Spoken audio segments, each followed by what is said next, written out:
Hispaniola a été découvert par Christophe Colomb au XVe siècle. Au XIXe siècle, Hispaniola était divisé en Haïti et la République dominicaine.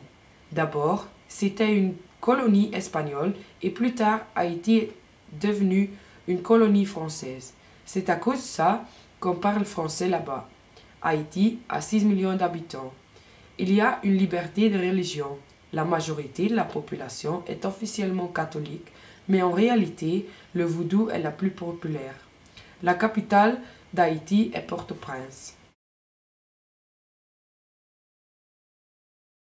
Les habitudes alimentaires et de consommation haïtiennes. Dans cette cuisine, on sert des repas simples qui sont aromatisés avec des sauces. La boisson typique d'Haïti est le rhum. La cuisine haïtienne est un mélange de cuisine française et créole. La cuisine créole est fortement influencée par la cuisine africaine, qui a également repris des habitudes alimentaires tropicales des Indiens. Les principaux ingrédients de cette cuisine sont les haricots, le maïs, le manioc, les bananes et le riz. Ils utilisent aussi beaucoup d'avocats, goyaves, ananas, mangues et fruits à pain. La plupart des plats sont également à base de poissons, homards, crevettes et autres fruits de mer.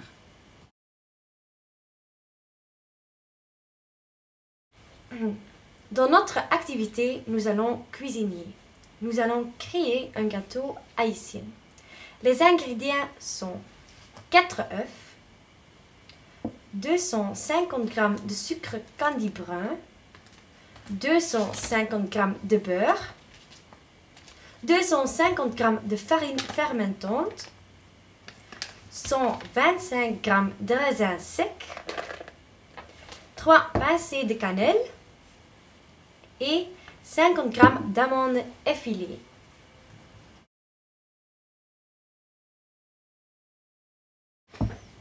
Et maintenant, la préparation.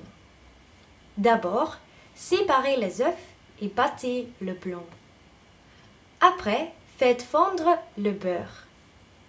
Maintenant, mélangez les jaunes d'œufs avec le sucre candi et ajoutez le beurre fondu. Mélangez les amandes, la cannelle, la farine et les raisins secs avec ça. Mélangez le tout avec les blancs d'œufs. Ensuite, préchauffez le four à 200 degrés et cuisez au four pendant 45 minutes à 200 degrés. Maintenant, vous avez cuit un vrai gâteau haïtien. Bon appétit!